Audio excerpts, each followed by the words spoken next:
everyone, I am Preeti. Welcome you all to my YouTube channel UScore classes.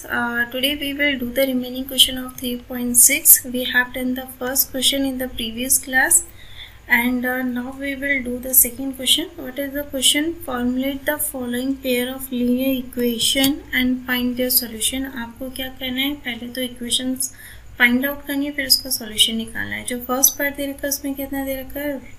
Ritu can row downstream 20 km in 2 hours, upstream 4 km in 2 hours. Find her speed of rowing in still water and the speed of current.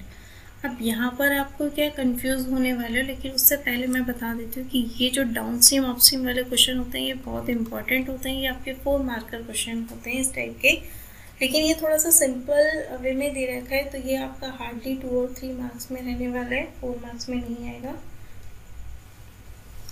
अभी downstream और upstream का पहले मतलब समझ लेते हैं. यहाँ पर सपोज एक रिवर दे रखी है, ठीक है, ये आपकी रिवर है, यहाँ पर जो है वो आपका क्या है, बोट है, ठीक है. और जो आपकी रिवर है वो किस डायरेक्शन में चल रही है, वो उसका डायरेक्शन क्या है, लेफ्ट टू राइट डायरेक्शन में. यानी कि रिवर का जो फ्लो है वो क्या है, लेफ्ट से राइट की डायरेक्शन में. और बोट को भी क्या करना है, बोट भी इसी डायरेक्शन में जा रही है. सपोज कर लेते हैं बोट की जो स्पीड है वो कितनी है, x किलोमीटर पर आवर है, और जो फ्लो है यानी करंट की स्पीड कितनी है, y किलोमीटर पर आवर. तो अगर दोनों जो है वो सेम डायरेक्शन में जा रहे हैं तो इनकी स्पीड इंक्रीज होगी या नहीं होगी. बोट की जो स्पीड होगी वो कितनी हो जाएगी, x प्लस वाई हो जाएगी. यानी कि दोनों की स्पीड क्या हो गई, मिलकर जो है वो कम टाइम में ज़्यादा डिस्टेंस जो है वो कवर कर सकती है. यही रीज़न है कि यहाँ पे इसने 2 घंटे में कितनी डिस्टेंस कवर किया, 20 किलोमीटर पर आवर. अब यहाँ पर कितनी डिस्टेंस कवर की है, 20 किलोमीटर. अब हम ये तो आपका क्या हो गया, डाउनस्ट्रीम हो गया.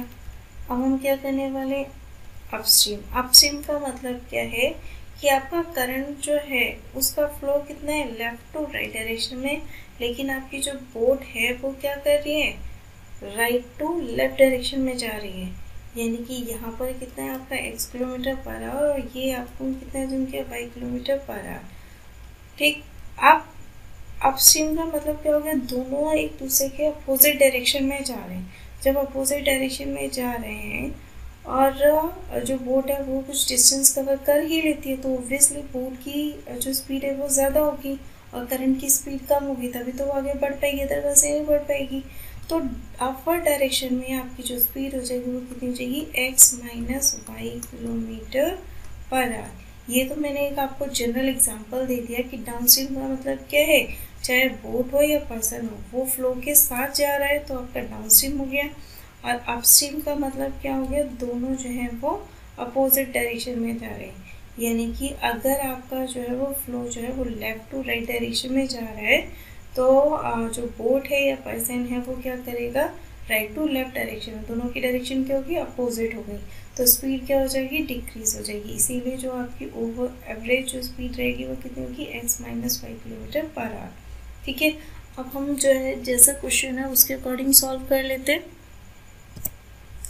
तो आपका जो क्वेश्चन में बोला गया है वो क्या है, आपको फाइंड आउट क्या करना है, speed of current find out करना है और स्टिल वाटर में उसकी स्पीड कितनी है ये फाइंड आउट करना है. तो आप यहाँ पे लिखोगे किस तरीके से, let the speed of Ritu in still water.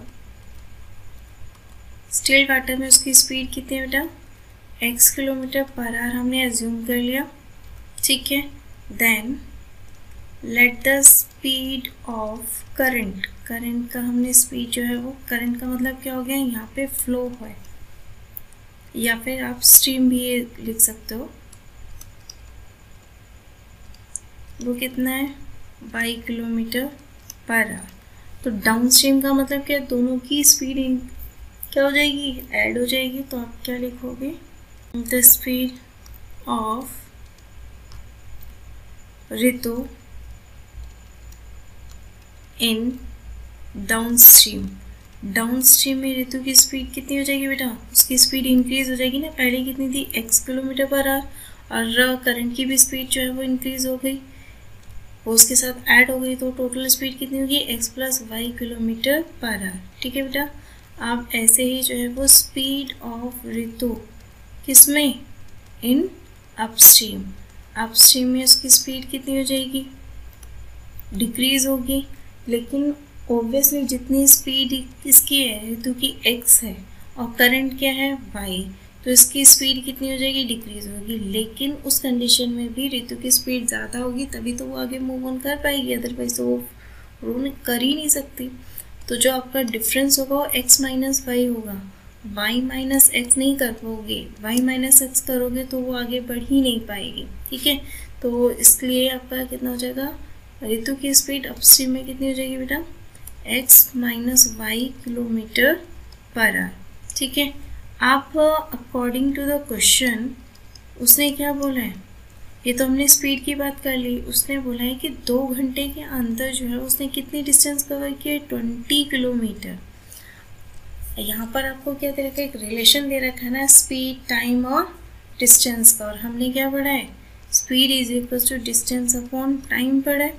Yes और नो, हमारी जो है वो अगर मैं डाउन स्ट्रीम की बात करती हूँ तो स्पीड कितनी है बेटा, x प्लस वाई, डिस्टेंस कितनी है 20, टाइम कितना है 2, तो इक्वेशन कितनी हो जाएगी, पहले तो आप इसको यहाँ से जो है वैसे सॉल्व करोगे, कितना हो जाएगा 10, तो ये आपका कितना हो जाएगा x plus y is equal to कितना हो जाएगा 10। एक इक्वेशन तो यहीं पे मिल गई। ये क्या था आपका फर्स्ट केस जहाँ पर हम चल रहे थे डाउन स्ट्रीम। ठीक है, सेकेंड केस की अगर हम बात करते हैं तो वो आपका कितना अपस्ट्रीम हो गया।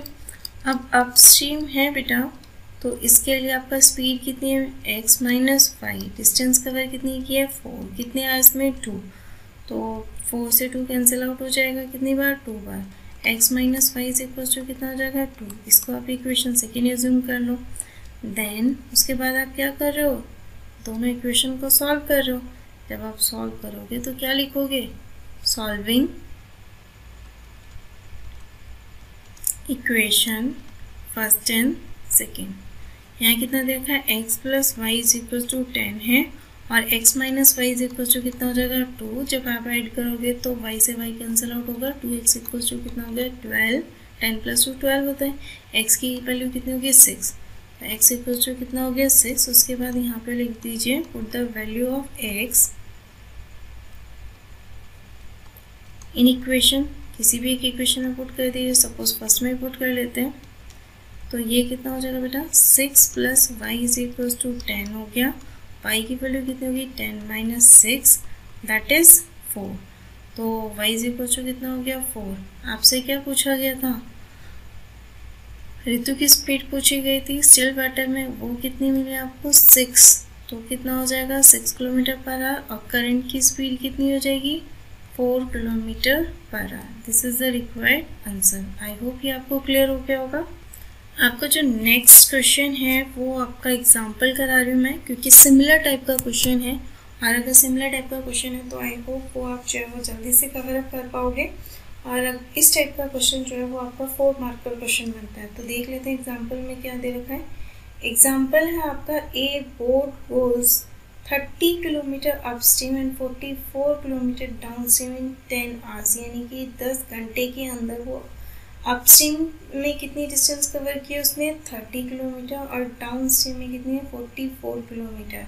Then in 13 hours it can go 40 kilometre upstream and 55 kilometre down stream. Upstream और डाउन स्ट्रीम का मतलब आई होप आपका क्लियर हो गया होगा। डाउन स्ट्रीम का मतलब क्या होता है, फ्लो के साथ जाना, और अपस्ट्रीम का मतलब फ्लो के अपोजिट डायरेक्शन में जाना। अब आपको यहाँ क्या निकलना है, determine the speed of the stream and that of the boat in still water. और स्टिल वाटर में आपको उसकी स्पीड भी निकालनी है। तो जैसे हमने पहले वाला क्वेश्चन किया था वैसे ही हम करेंगे। तो आप यहाँ पे क्या डालोगे, पहले तो सॉल्यूशन डालोगे, लिखोगे क्या, let the speed of the boat, let the speed of boat in still water equals to x kilometre per hour. ठीक है, and same let the speed of stream, river बोल दीजिए, स्ट्रीम बोल दीजिए, सेम मीनिंग है यहाँ पे। Let the speed of the stream is equal to कितना है आपका y किलोमीटर पर आवर, ठीक है। देन स्पीड ऑफ बोट आप लिखेंगे the speed of boat in downstream. Downstream में बोट की स्पीड कितनी हो जाएगी बेटा, पहले तो x थी ना, अब अगर वो फ्लो के साथ जा रहा है तो ऑब्वियसली उसकी स्पीड कितनी हो जाएगी, बढ़ जाएगी। कितनी बढ़ जाएगी, y, तो ये कितनी हो जाएगी x plus y kilometre per hour. ऐसे ही हो जाएगा यहाँ पे the speed of boat in upstream, ठीक है बेटा। अपस्ट्रीम में जा रहे हो तो पहले उसकी स्पीड कितनी थी x, और कितनी डिक्रीज हो रही है क्योंकि जो स्ट्रीम है उसकी स्पीड कितनी है y, तो उसकी वजह से उसकी स्पीड डिक्रीज हो जाएगी। कितनी डिक्रीज होगी, y, तो उस केस में कितनी हो जाएगी बोट की speed x minus y kilometre per hour. अब आपको यहाँ पे जो कंडीशन दे रखी है वो कंबाइंड है, तो आप पहले तो यहाँ लिखोगे अकॉर्डिंग टू द क्वेश्चन। उसने बोला 30 किलोमीटर अपस्ट्रीम, हमारा जो फॉर्मूला होता है वो कितना है, speed is equal to distance upon time, और आपको टाइम के बीच में रिलेशन दे रखा है, तो आप इससे ही यहाँ पे कितना लिखोगे, time is equal to distance upon speed. आपको यही फॉर्मूला अप्लाई करना है। तो 30 किलोमीटर जाता है ना अपस्ट्रीम, डिस्टेंस कितनी है 30, और स्पीड कितनी है बेटा, अपस्ट्रीम में स्पीड कितनी होगी x माइनस वाई, और 44 किलोमीटर अपस्ट्रीम, तो डिस्टेंस कवर कितनी की है 44, और स्पीड उस टाइम कितनी होगी, यानी कि डाउन स्ट्रीम में बोट की स्पीड कितनी हो जाएगी x प्लस वाई, और ये दोनों ही डिस्टेंस कितने टाइम में कवर की जाती है 10 आवर्स। या फिर आपको मैं सिंपली बता देती हूँ, उसमें बोला कि 10 घंटे के अंदर वो 30 किलोमीटर अपस्ट्रीम भी गया और 44 किलोमीटर डाउन स्ट्रीम भी गया। तो जब 44 किलोमीटर डाउन स्ट्रीम गया तो उस टाइम उसका टाइम कितना हो जाएगा 44 upon x plus y, that is the distance upon speed ना। और अगर 30 किलोमीटर जो है वो अपस्ट्रीम जा रहा है तो उसको कितना टाइम लगेगा 30 अपॉन x माइनस वाई, यानी कि डिस्टेंस अपॉन स्पीड, ठीक है। तो ये आपकी कितनी हो जाएगी, एक फर्स्ट इक्वेशन हो जाएगी। और इसी तरीके से हम सेकेंड इक्वेशन की बात करते हैं, यानी सेकेंड जो कंडीशन दे रखी है उसमें कितना बोला था 30 आवर्स के अंदर 44 किलोमीटर अपस्ट्रीम भी जाता है। 44 किलोमीटर अपस्ट्रीम में स्पीड कितनी बेटा x माइनस वाई, तो ये क्या निकल रहा है आपका टाइम ही तो निकल रहा है। देन डाउनस्ट्रीम कितने गया है 55 किलोमीटर, और उस टाइम उसकी स्पीड कितनी है x प्लस वाई, यानी 55 kilometre downstream and 44 kilometre upstream कितने टाइम में जो है कवर करता है 13 आवर्स में। अब ये आपका क्या हो गया, उसी टाइप के क्वेश्चन है ना जिस टाइप के हमने जो है वो स्टार्टिंग के यानी फर्स्ट क्वेश्चन में किए थे। तो यहाँ पर आप इसको इक्वेशन फर्स्ट और सेकेंड एज्यूम करना है, आप एज्यूम करिए, नहीं करना मत करिए, आई थिंक इसका कोई यूज़ नहीं है, तो हम इसको यहाँ से हटा ही देते हैं। मैं यहाँ पे लिख लेती हूँ let the 1 upon x minus y is equal to, मैंने p एज्यूम कर लिया, 1 अपॉन x प्लस वाई को हमने कितना एज्यूम कर लिया है q एज्यूम कर लिया। तो उसके अकॉर्डिंग आपकी जो इक्वेशन है वो किस फॉर्म में कन्वर्ट हो जाएंगे बेटा, tp plus 44 q is equal to कितना हो गया 10। अब आप बोलोगे कि मैम ऐसे कैसे हो गया, तो ये देखिए आपको ये कितना है 30 अपॉन एक्स माइनस वाई है, तो इसको हम कितना लिख सकते हैं 30 into 1 upon x minus y लिख सकते हैं। और इसको हमने कितना एज्यूम किया था p, तो ये कितना हो जाएगा 30p हो गया ना।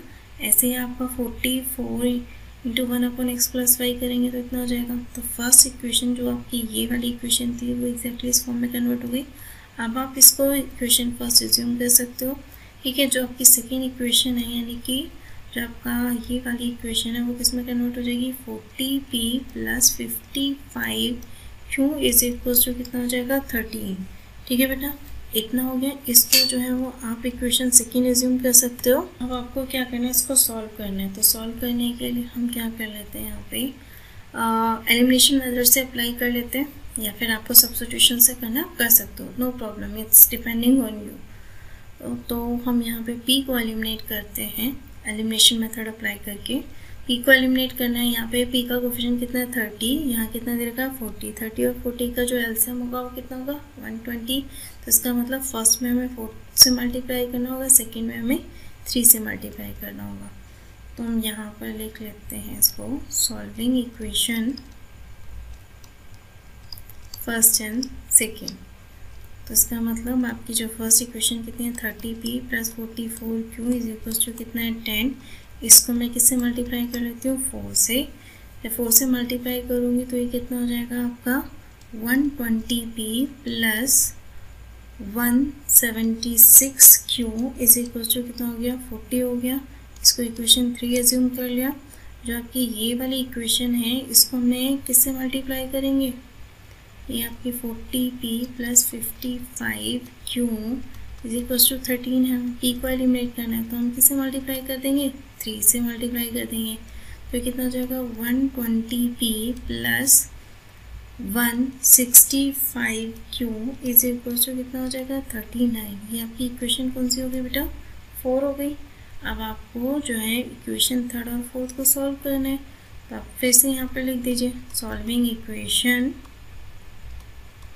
Third and fourth. ठीक है, आपको क्या करना है थर्ड और फोर्थ को सॉल्व करना है।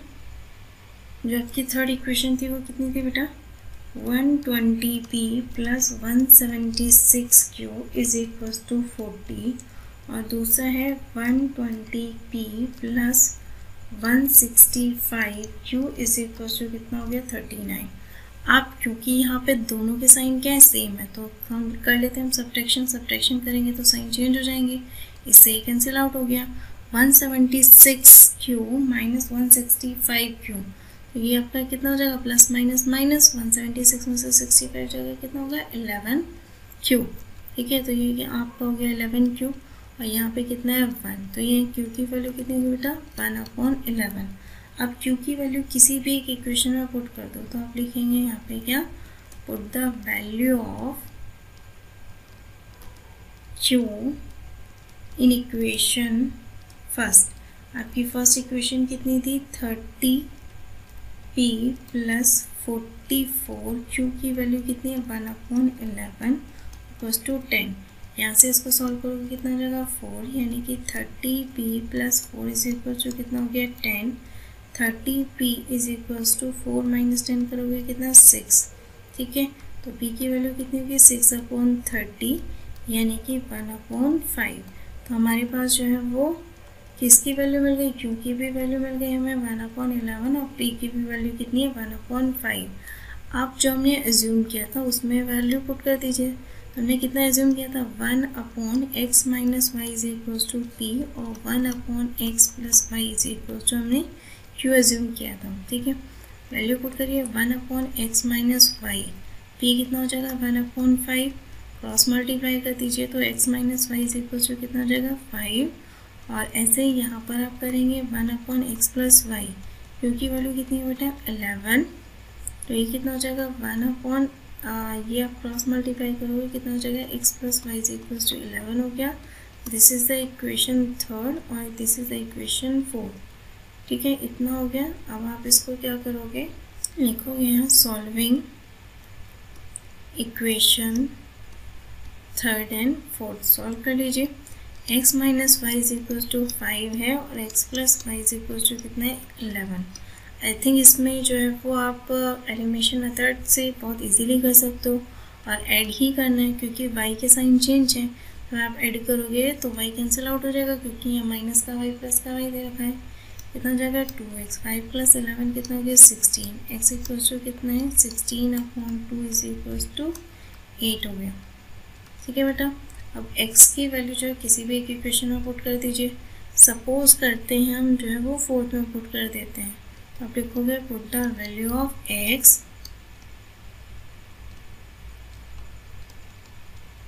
इन इक्वेशन फोर्थ में पुट कर दीजिए तो ये कितना हो जाएगा 8 प्लस वाई इक्वल्स टू कितना 11। यहाँ से y की वैल्यू कितनी हो जाएगी 11 माइनस 8 इक्वल्स टू 3। तो y की वैल्यू कितनी मिलने वाली है 3। तो x equals to 8 and y equals to 3 is the required answer. ठीक है, now comes to the next question. 4 women and 5 men can together finish an embroidery work in how many days? 4 days, while 3 women and 6 men can finish in 3 days. Then find the time taken by one woman alone to finish the work and time taken by one man alone. Means यहाँ पर ये जो आपको question दे रखा है, this is the important type of question. आपका ऐसा boat and stream हो गया, या फिर आपका ट्रेन का क्वेश्चन हो गया, जहाँ पे ट्रेन वाला क्वेश्चन पूछा जाता है, या फिर आपका एम्ब्रॉयडरी वर्क हो गया।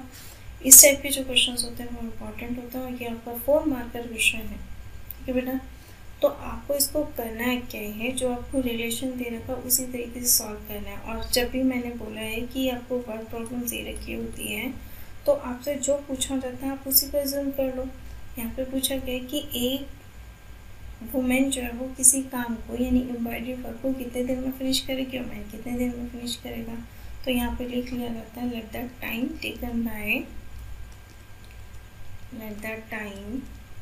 Taken by one woman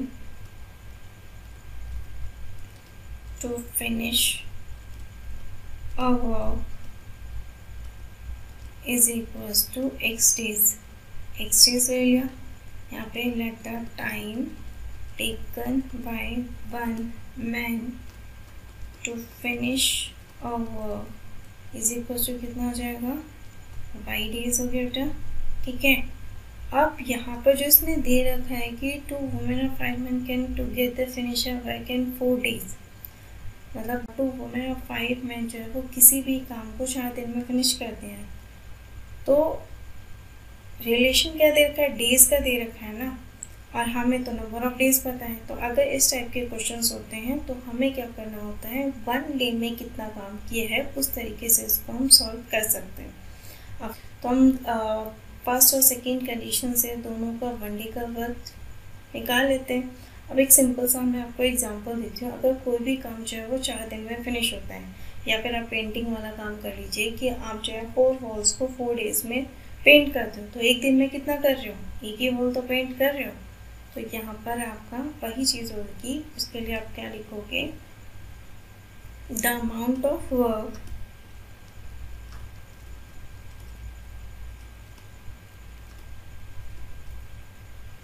done by one woman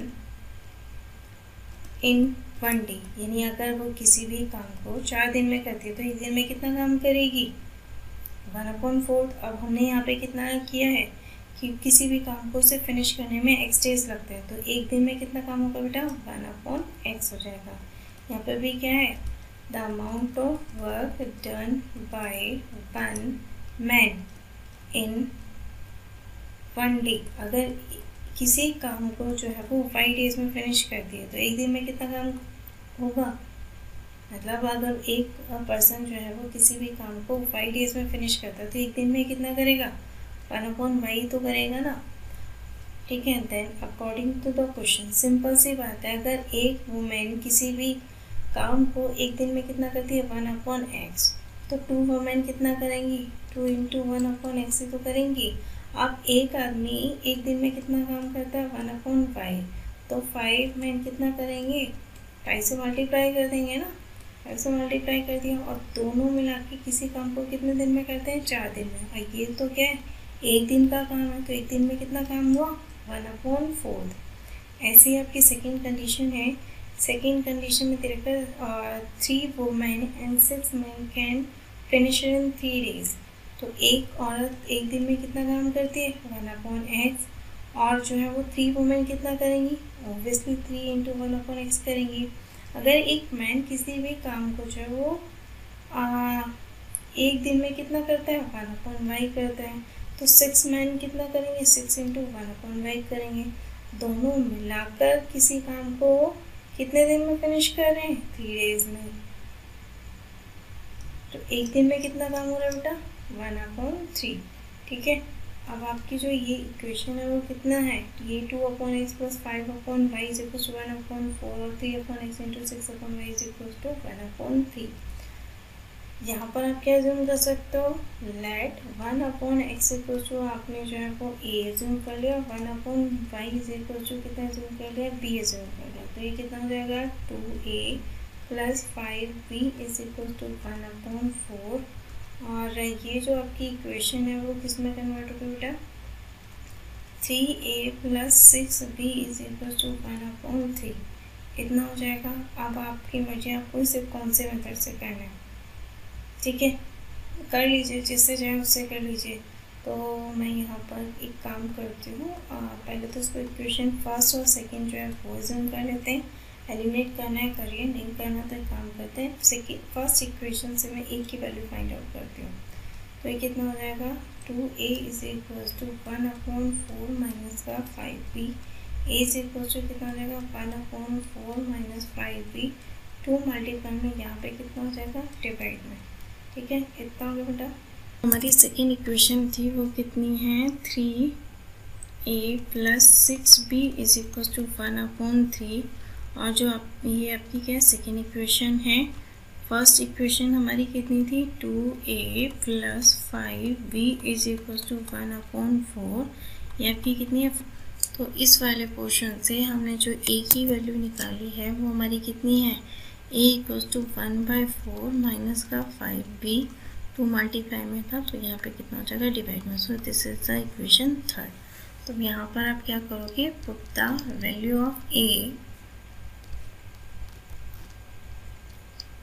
in equation second में पुट करोगे, क्योंकि हमने क्या किया फर्स्ट से ए की वैल्यू फाइंड आउट करी है ना, तो आप इसका किस में पुट करोगे, सेकेंड में पुट करोगे तो कितना हो जाएगा 3/2 1/4 माइनस का 5b is equal to plus 6b is equal to कितना हो जाएगा 1/3, ठीक है, अंदर मल्टीप्लाई कर लो, कितना हो जाएगा 3/8 माइनस का 15/2b plus 6b is equal to कितना है बेटा 1/3। अब आप इसे सॉल्व कर लीजिए, कितना 3/8 अब माइनस 1/3, क्योंकि प्लस में लेफ्ट साइड में आके माइनस हो जाएगा, और ऐसे हम वेरिएबल के लिए करेंगे, ये हो जाएगा 15/2b माइनस का 6b, ठीक है।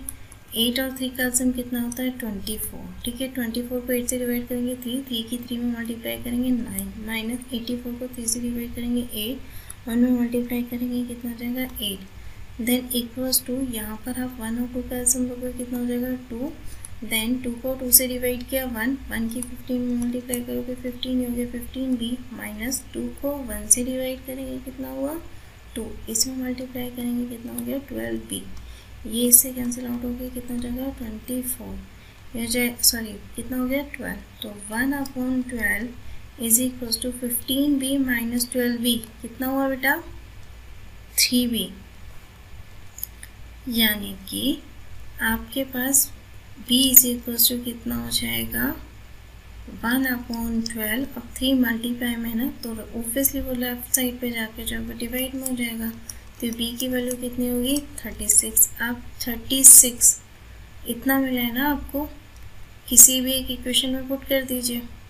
हम इसे एक काम करते हैं, सेकेंड में पुट कर देते हैं, put the value of b in equation second में पुट कर दीजिए, कितना हो जाएगा 3a प्लस 6b, b कितना है 1/36 इक्वल्स टू 1/3, ये कैंसिल आउट हो गया, कितना हो जाएगा 6, यहाँ कितना हो जाएगा बेटा 3a इज इक्वल्स टू 1/3, ये 1/6 है, इधर एडिशन में, इधर आके क्या हो जाएगा सब्ट्रैक्शन में, then 3a is equals to कितना 6 और 3 का सम कितना होता है 6 को 3 से डिवाइड करेंगे 2, इसमें मल्टीप्लाई करोगे 2 हो जाएगा, देन जो साइन है आपका वो यहाँ आ जाएगा, 6 को 6 से डिवाइड करेंगे 1, इतना हो गया, देन 3a 2 माइनस 1 करोगे कितना हो जाएगा 1/6 हो गया, यहाँ पे 3 क्या है मल्टीप्लाई में, इधर आके कितना हो जाएगा डिवाइड में, तो 1/6 इंटू 3 कितना हो गया 18, तो बेटा जी कि a की वैल्यू कितनी होगी 1/18,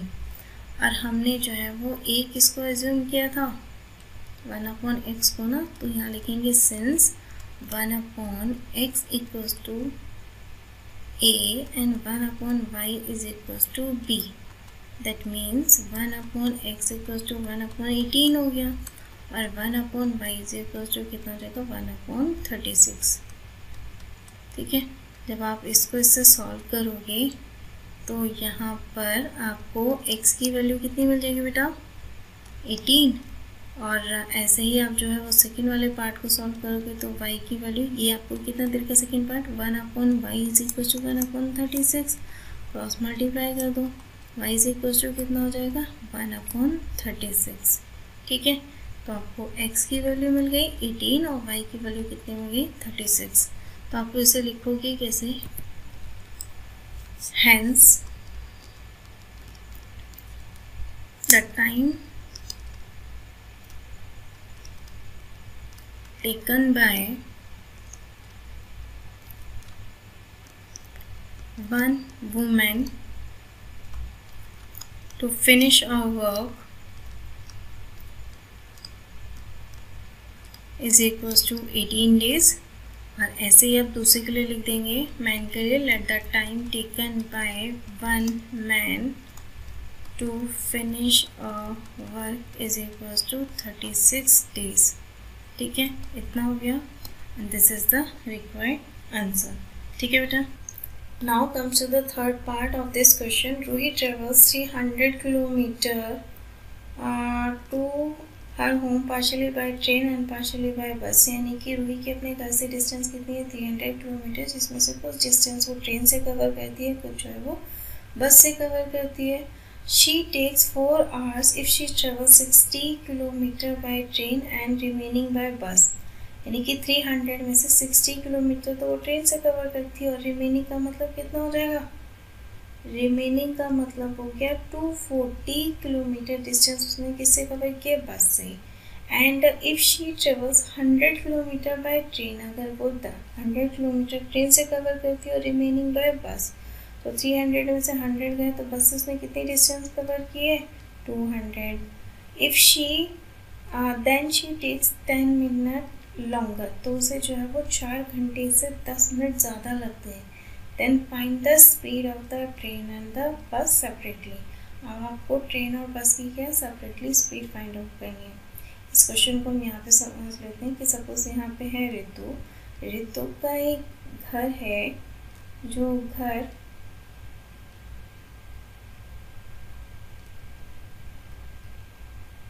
ऋतु का एक घर है, और यहाँ से इसकी जो डिस्टेंस है वो कितनी है बेटा 300 किलोमीटर की डिस्टेंस दी हुई है। ठीक है, तो जो ऋतु है वो कुछ डिस्टेंस यानी कि 60 किलोमीटर डिस्टेंस तो उसने ट्रेन से कवर की है, और जो रिमेनिंग पार्ट है वो उसने क्या किया है बस से कवर किया, यानी कि 240 वाला जो पार्ट है यानी 240 किलोमीटर वो किससे किया है बस से।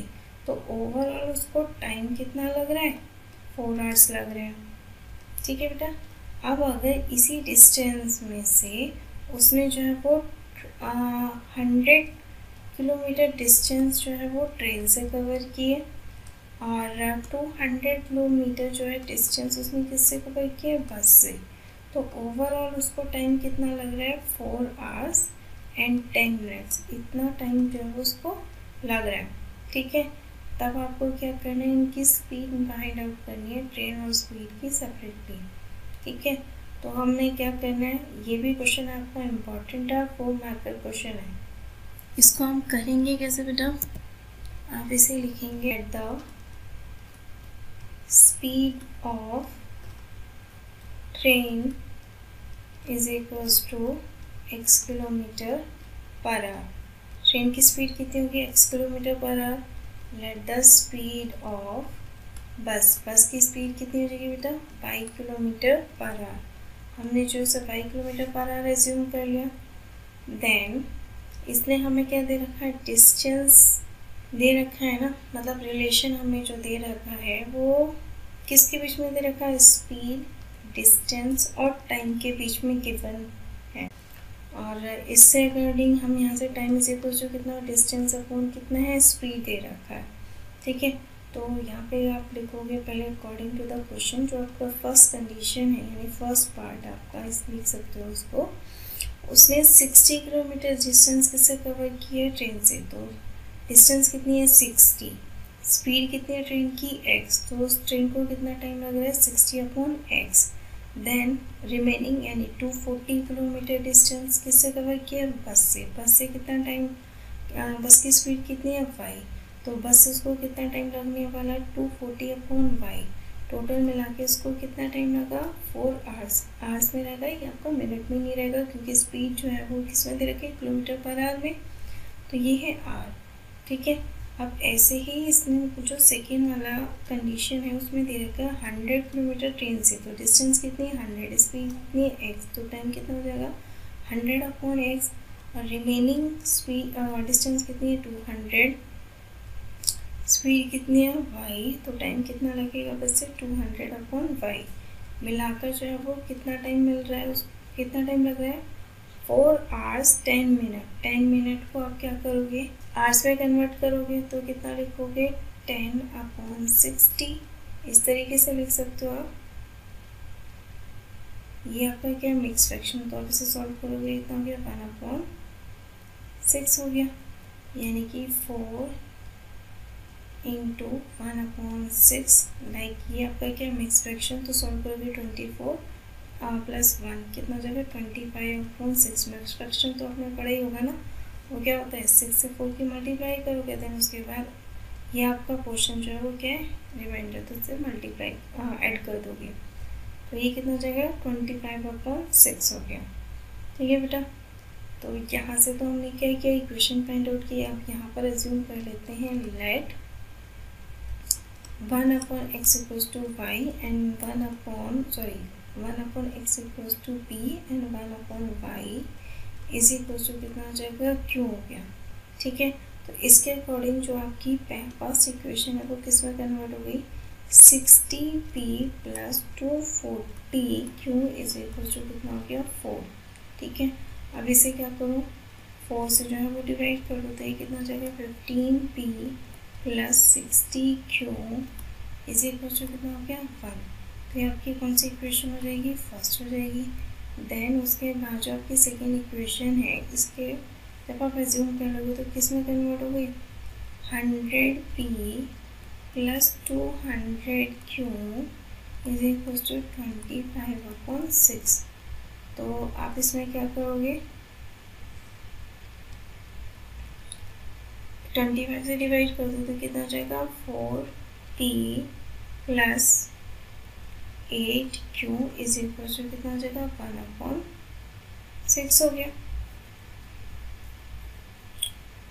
ये आपकी कौन सी इक्वेशन हो गई, सेकेंड इक्वेशन हो गई। अब आपकी मर्जी भाई, आपको किस मेथड से इसको सॉल्व करना है, जिस चीज करना है उससे सॉल्व कर दीजिए। ठीक है, अब यहाँ पे देखिए 15 और 4 दोनों का एलसीएम कितना होता है 60 होता है ना, तो आप 60 है तो आप इसमें क्या करिए, इसे मल्टीप्लाई करोगे 4 से, और इसमें किससे मल्टीप्लाई करोगे 15 से। तो आप यहाँ लिखिए solving equation first and second. पहले तो आप इसे मल्टीप्लाई कीजिए, तो मल्टीप्लाई कैसे कर रहे हो आप, यहाँ पर आप लिखोगे 15p + 60q is equal to कितना है 1, इसमें किससे मल्टीप्लाई कर रहे हो आप 4 से। जो आपकी सेकेंड इक्वेशन है वो कितनी है 4p + 8q is equal to कितना है 1/6, उसमें किससे मल्टीप्लाई कर रहे हैं आप 15 से। तो जो आपकी फर्स्ट इक्वेशन है किस में कन्वर्ट होगा 60p + 240q is equal to 4, ये भी कितना हो जाएगा 60p + 120q is equal to 15/6। ठीक है, अब यहाँ पर आप डाल सकते हो सॉल्विंग इक्वेशन, और हमने पहले भी डाल दिया है तो आई थिंक इसकी इतनी ज़रूरत नहीं है कि आप दोबारा मेंशन करो। तो हम क्या करते हैं यहाँ पे सब्ट्रैक्शन कर देते हैं, सब्ट्रैक्शन करेंगे साइन चेंज हो जाएंगे, तो p से p कैंसिल आउट हो जाएगा। अब ये कितना है 240q - 120q, 240 में से अगर 120 जाएगा तो ऑब्वियसली कितना जाएगा 120q आएगा। अब ये कितना दे रखा है 4 - 15/6, इतना है बेटा। एलसीएम ले लो, एलसीएम लोगे तो कितना हो जाएगा 6, तो 6 से 1 को डिवाइड करोगे तो ऑब्वियसली 6 इसमें मल्टीप्लाई कर देना, कितना हो गया 24 - 15, क्योंकि 6 से 6 को डिवाइड करोगे तो ऑब्वियसली 1 आएगा, 1 की 15 में मल्टीप्लाई करोगे कितना हो जाएगा 15, तो 24 - 15 करोगे कितना हो गया 9, तो ये कितना हो जाएगा बेटा 9/6। तो इसे स्टैंडर्ड फॉर्म में कन्वर्ट करोगे तो कितना हो जाएगा 3/2, स्टैंडर्ड बोल दीजिए या सिंपलेस्ट फॉर्म बोल दीजिए, कितना जाएगा 3/2। अब 3 से ही कैंसिल आउट होगा कितने बार 40 टाइम्स। तो Q इज इक्वल टू कितना हो जाएगा 1/2 40 मल्टीप्लाई में इधर आके कितना हो जाएगा डिवाइड में, तो कितना हो जाएगा 1/80। ठीक है बेटा, आप Q की वैल्यू आपको मिल गई। Q की वैल्यू आप किसी भी एक इक्वेशन में पुट कर दीजिए। तो आप यहाँ पे क्या लिखेंगे, put the value of Q in equation second. हम एक काम करते हैं, सेकेंड में पुट कर देते हैं। जब आप सेकेंड में पुट करोगे तो कितनी हो जाएगी बेटा 4p + 8q। Q कितना है 1/80 इज इक्वल टू कितना 1/6। तो ये कितना हो जाएगा 10 हो जाएगा कैंसिल आउट होके, यानी 4p is equal to 1/6 minus 1/10। ठीक है बेटा, अब आपको पता है 6 और 10 का सम कितना होता है 30। 30 को 6 से डिवाइड करोगे 5 की इसमें मल्टीप्लाई करोगे 1 में तो ऑब्वियसली 5 हो जाएगा। देन अगेन 30 को 10 से डिवाइड करोगे 3 की 1 में मल्टीप्लाई करोगे कितना हो जाएगा 3। तो 4p is equal to 5 minus 3। अब ये कितना हो जाएगा 4p इज इक्वल टू 2/30 इतना हो जाएगा। यहाँ से इसको कैंसिल आउट करोगे कितना हो जाएगा 15। तो p की वैल्यू कितनी होगी 15 × 4 यानी कि 1/60 इतना हो जाएगा।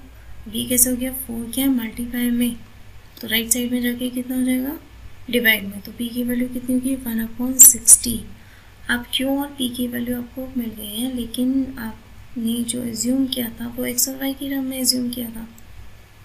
तो वही चीज़ since 1/x = p and 1/y = कितना है Q, तो 1/x = p की वैल्यू कितनी है 60, तो ये कितना हो जाएगा x = 60 और सेम 1/y Q = कितना है 1/80। यहाँ से y की वैल्यू कितनी हो जाएगी 80। तो आप इसका आंसर किस तरीके से लिखोगे, hence the speed of the train